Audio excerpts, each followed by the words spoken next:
എനിക്ക് രണ്ടാറുണ്ട്. അതിലൊന്നിനെ ഞാൻ തനിക്ക് വരുന്നു. അതാണ് ചോദിച്ചത്. എന്റെ രണ്ടാടിനെയും ഗവൺമെന്റ് ഏറ്റെടുത്തുകൊണ്ട് എനിക്ക് 2 കുടം പാല് വീതം ദിവസം തരണം. അതാണ് കമ്മ്യൂണിസം.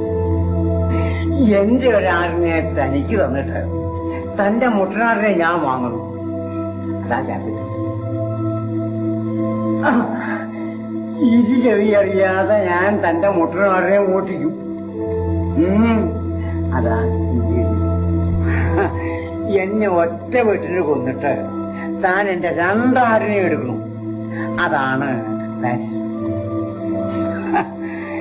പാലിന്റെ വിലയുടെ നേരെ ഇരട്ടി തീറ്റക്കൂലി ആകുമ്പോ പട്ടിണി കിടന്ന് എല്ലും തോലുമായി എന്റെ ആടിനെ ഞാൻ ഇറച്ചി വരയ്ക്കും. ഇത് വാങ്ങിക്കുന്ന ഹോട്ടലുകാരനല്ല.